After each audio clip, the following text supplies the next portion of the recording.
আসসালামু আলাইকুম। সবাইকে স্বাগত জানাচ্ছি বিডি ভিউজে। আপনাদের সঙ্গে আছি আমি শরফি দিবা। সাম্প্রতিক সময়ে যুক্তরাষ্ট্রে পবিত্র কোরআন অবমাননার একটি ঘটনা বৈশ্বিক মুসলিম সমাজে গভীর প্রতিক্রিয়া সৃষ্টি করেছে। এই প্রেক্ষাপটে ইয়েমেনের আনসারুল্লাহ আন্দোলনের নেতা আব্দুল মালিক আল হুথির বক্তব্য কেবল একটি তাৎক্ষণিক নিন্দা নয়, বরং এটি ধর্ম, রাজনীতি, ভূরাজনীতি এবং সভ্যতাগত দ্বন্দ্বের এক বিস্তৃত বয়ানের অংশ। এই বিশ্লেষণমূলক প্রবন্ধে কোরআন অবমাননার ঘটনাটি, এর রাজনৈতিক ও সামাজিক প্রেক্ষাপট, হুথির বক্তব্যের তাৎপর্য, পশ্চিমা রাজনীতিতে ইসলাম বিদ্বেষীদের ধারা, মধ্যপ্রাচ্য সংকটের সঙ্গে এর সংযোগ এবং মুসলিম বিশ্বের সম্ভাব্য প্রতিক্রিয়া, এই সব কিছু গভীরভাবে পর্যালোচনা করছেন ওয়াহিদ ফারুকী।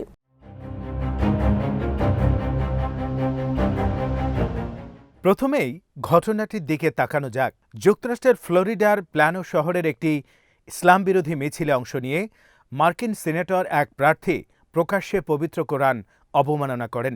ব্যক্তি হিসেবে তিনি চরম ডানপন্থী রাজনীতির সঙ্গে যুক্ত হলেও এই কাজের প্রতীকী অর্থ ব্যক্তিগত সীমা ছাড়িয়ে যায়। কারণ কোরআন মুসলমানদের কাছে কেবল একটি ধর্মগ্রন্থ নয়, এটি বিশ্বাস, আইন, নৈতিকতা এবং পরিচয়ের কেন্দ্রবিন্দু। ফলে এই ধরনের কাজকে মুসলিম সমাজ সহজে ব্যক্তিগত মত প্রকাশ হিসেবে দেখেন না, বরং এটি একটি সামষ্টিক অপমান এবং উস্কানি হিসেবে বিবেচিত হয়।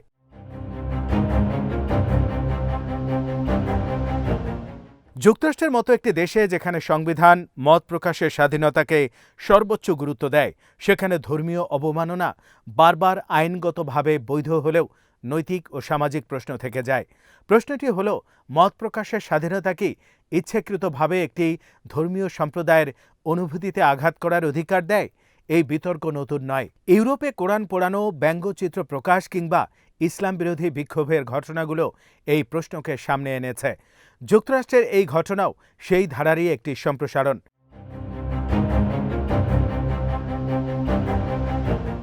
এই প্রেক্ষাপটে আব্দুল মালিক আল হুথির বক্তব্য গুরুত্বপূর্ণ হয়ে ওঠে। তিনি এই ঘটনাকে বিচ্ছিন্ন বা আকস্মিক কিছু হিসেবে দেখেন না, বরং এটিকে তিনি ইসলাম ও মুসলমানদের বিরুদ্ধে একটি চলমান যুদ্ধের অংশ হিসেবে ব্যাখ্যা করেন। তার ভাষায়, যুক্তরাষ্ট্র, ব্রিটেন, ইসরায়েল এবং তাদের মিত্ররা পরিকল্পিতভাবে ইসলামের পবিত্রতা ক্ষুণ্ণ করতে চাইছে। এই বক্তব্য একদিকে আদর্শিক, অন্যদিকে রাজনৈতিক। কারণ হুথি আন্দোলন নিজেই দীর্ঘদিন ধরে যুক্তরাষ্ট্র ও পশ্চিমা শক্তির সঙ্গে সংঘাতে জড়িত। ফলে তার বক্তব্যে ধর্মীয় আবেগের পাশাপাশি রাজনৈতিক অবস্থানও স্পষ্ট।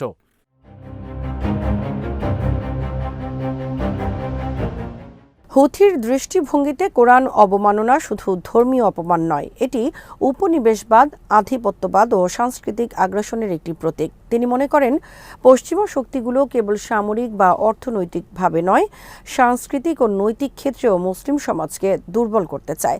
এই বক্তব্য অনেক মুসলিম সমাজে সমর্থন পায়, কারণ ঔপনিবেশিক ইতিহাস ও সমসাময়িক ভূরাজনীতিতে পশ্চিমা হস্তক্ষেপের অভিজ্ঞতা এখনও স্মৃতিতে তাজা। তবে বিশ্লেষণমূলক দৃষ্টিতে দেখতে গেলে প্রশ্ন ওঠে, এই ধরনের বক্তব্য কি বাস্তবতাকে পুরোপুরি ব্যাখ্যা করে, নাকি এটি রাজনৈতিক সংঘাতকে ধর্মীয় রূপ দিয়ে দেখার একটি কৌশল? পশ্চিমা বিশ্বে ইসলাম বিদ্বেষ যে একটি বাস্তব সমস্যা, তা অস্বীকার করা যায় না। মুসলিমদের বিরুদ্ধে বৈষম্য, ঘৃণামূলক অপরাধ এবং রাজনৈতিক ভাষ্যে ইসলামকে নিরাপত্তা হুমকি হিসেবে উপস্থাপন, এসবই নথিভুক্ত বাস্তবতা। কিন্তু একই সঙ্গে পশ্চিমা সমাজের ভেতরেই ইসলামপন্থী, বহুসাংস্কৃতিক ও মানবাধিকারকামী শক্তিও সক্রিয়। ফলে পুরো পশ্চিমকে এককভাবে ইসলামের বিরুদ্ধে যুদ্ধরত হিসেবে দেখা বিশ্লেষণের সরলীকরণ হতে পারে।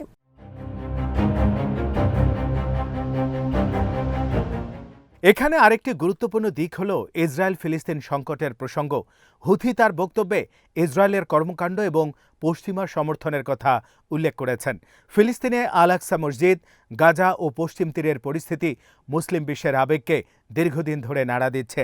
এই সংকটের সঙ্গে কোরআন অবমাননার মতো ঘটনার সংযোগ স্থাপন করে একটি বৃহত্তর বয়ান তৈরি করা হয়, যেখানে ধর্মীয় অবমাননা, সামরিক দমন ও রাজনৈতিক আধিপত্য একই সূত্রে গাঁথা। এই বয়ান অনেক মুসলিমের কাছে গ্রহণযোগ্য, কারণ তারা নিজেদের অভিজ্ঞতায় বৈষম্য ও অবিচারের ধারাবাহিকতা দেখতে পান।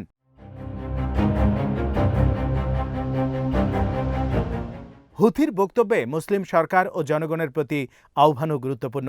তিনি কেবল আবেগ প্রকাশ করেননি, বরং দায়িত্বের কথা বলেছেন। তার মতে নীরবতা ও উদাসীনতা শত্রুদের আরও সাহসী করে তোলে। এই বক্তব্য মুসলিম রাজনীতিতে একটি পরিচিত সুর। অতীতে কার্টুন বিতর্ক, কোরআন পোড়ানোর ঘটনা কিংবা মহানবী সাল্লাল্লাহু আলাইহি সাল্লামকে অবমাননার ঘটনাও একই ধরনের আহ্বান শোনা গেছে। প্রশ্ন হলো, এই আহ্বানের বাস্তবায়ন কিভাবে হবে? কূটনৈতিক প্রতিবাদ, অর্থনৈতিক চাপ, সামাজিক আন্দোলন নাকি প্রতীকী বিক্ষোভ? কোন পথে এগোবে মুসলিম বিশ্ব?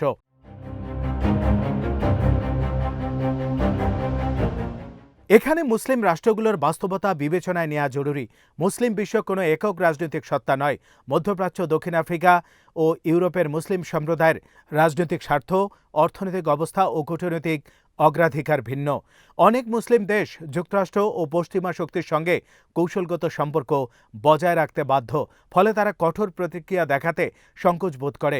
এই বাস্তবতা হুথির মতো নেতাদের বক্তব্যকে জনপ্রিয় করলেও রাষ্ট্রীয় পর্যায়ে বাস্তবায়ন তা কঠিন করে তোলে।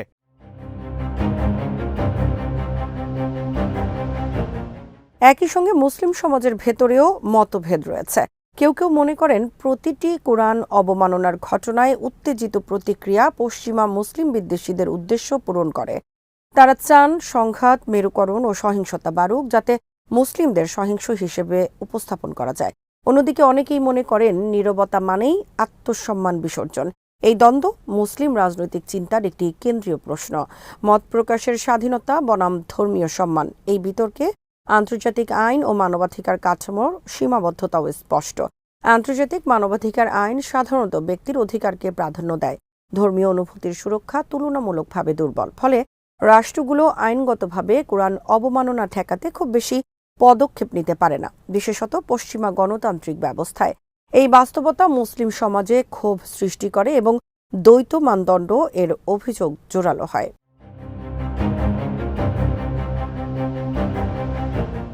হুথির বক্তব্যের আরেকটি দিক হল জায়নবাদ শব্দের ব্যবহার। তিনি জায়নবাদকে একটি শত্রু শক্তি হিসেবে চিহ্নিত করেছেন।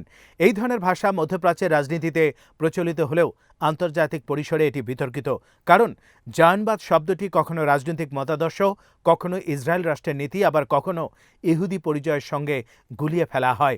বিশ্লেষণমূলকভাবে বলা যায়, এই ধরনের অস্পষ্টতা বক্তব্যের গ্রহণযোগ্যতাকে জটিল করে তোলে এবং সমালোচনার সুযোগ সৃষ্টি করে।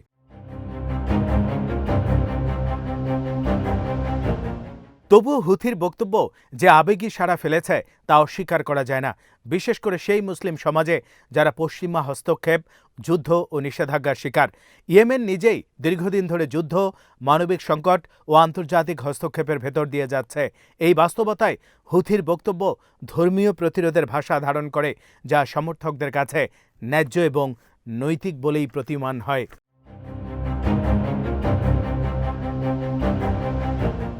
ভবিষ্যতের দিকে তাকালে প্রশ্ন ওঠে, এই ধরনের ঘটনা ও প্রতিক্রিয়া মুসলিম পশ্চিমার সম্পর্ককে কোন দিকে নিয়ে যাবে? একদিকে অবমাননাকর কর্মকাণ্ড অব্যাহত থাকলে অবিশ্বাস এবং উত্তেজনা বাড়বে, অন্যদিকে সংলাপ, শিক্ষা ও পারস্পরিক সম্মানের উদ্যোগ না নিলে এই চক্র ভাঙা কঠিন। মুসলিম বিশ্বে ধর্মীয় শিক্ষার পাশাপাশি রাজনৈতিক সচেতনতা ও কৌশলগত চিন্তার প্রয়োজন রয়েছে, যাতে আবেগের সঙ্গে বাস্তবতাও বিবেচনায় আসে।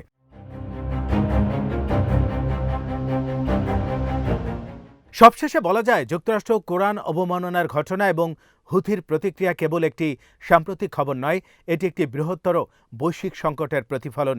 এই সংকটের কেন্দ্রে রয়েছে পরিচয়, ক্ষমতা, ন্যায় বিচার এবং সম্মানের প্রশ্ন। হুথির আহ্বান মুসলিম সমাজকে আত্মসম্মান ও প্রতিরোধের কথা স্মরণ করিয়ে দেয়, তবে সেই প্রতিরোধের রূপ ও কৌশল নিয়ে গভীর চিন্তা করা জরুরি। বিশ্লেষণমূলক দৃষ্টিতে আবেগ ও বুদ্ধিবৃত্তিক ভারসাম্য বজায় রেখেই এই ধরনের সংকট মোকাবেলা করা মুসলিম বিশ্বের জন্য সবচেয়ে বড় চ্যালেঞ্জ।